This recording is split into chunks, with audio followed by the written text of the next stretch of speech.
You're aiming the film obviously at a very wide audience, but you don't neglect the film buffs among us, because you talk about Max Linder and you talk about, you know, the White Hell of Pitzpaloo and all that sort of thing.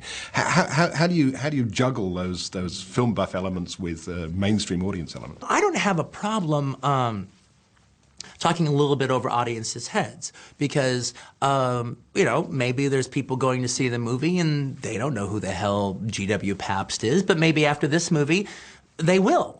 All right, and and now they do know his name, and they might be like seek him out or something. And you know, the thing about it is, you know, pop culture always works that way. I mean, just to give you just a silly little example, I mean, yeah, I probably now I would probably know who Baron von Richthofen is in The Red Baron, but you know, I knew who he was when I was a little boy because of Snoopy. You know, and so you find, you know, they drop it. Who the hell is that? Who's that? You ask your dad tells you, and there you go. So I kind of like doing that, as long as it doesn't get in the way of the drama or the storytelling, or even more particular, that it actually is organically coming out of the characters. Nein! Was alles soll ich von diesen Judenschweinen noch ertragen? Schlachten meine Männer ab wie Fliegen. Can you talk a little bit about some of the other pop references in the film, like your use of music? I mean, you've got Putting Out the Fire, the way you use that, the David Bowie song.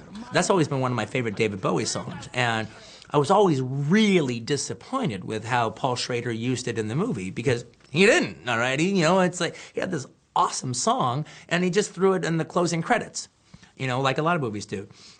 And I remember thinking, man, if I had that song written for my movie, I'd build a whole sequence around it. So I did. But where I'm coming from as far as that's concerned is what I like is, you know, I could have hired somebody to do the Ballad of Shoshana, all right? But that's just too on the nose. One of the things I like when you actually use something that actually exists as something else, or there's a second-hand quality to it, you know, when it's being used, is when you actually listen to the song now played in the scene that you hear it in,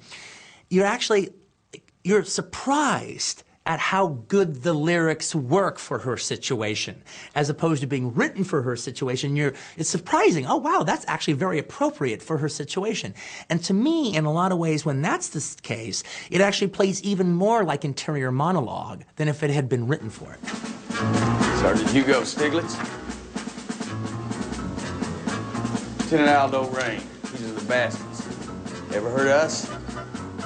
Inglourious Basterds, which starts with the title Once Upon a Time, is not obviously a realistic film, on many levels anyway. I don't 100% accept that, for the simple fact that it's like, you know, I think it's fairly authentic through most of the movie, and you know, but there's also a lot of little things where there's like certain things in the movie where I do a shadow version of what happened in real life, you know.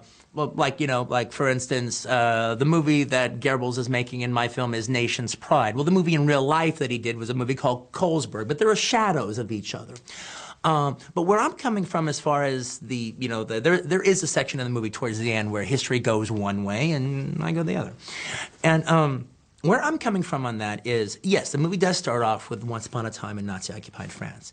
And if you want to look at it as a fairy tale, you know, feel free. All right, as Londa says, if that tastes better going down, fine. I don't look at it that way. I look at it this way. I look at it as my characters changed the course of the war. Now, that didn't happen because my characters didn't exist. But if they had have existed, everything that happens is fairly plausible.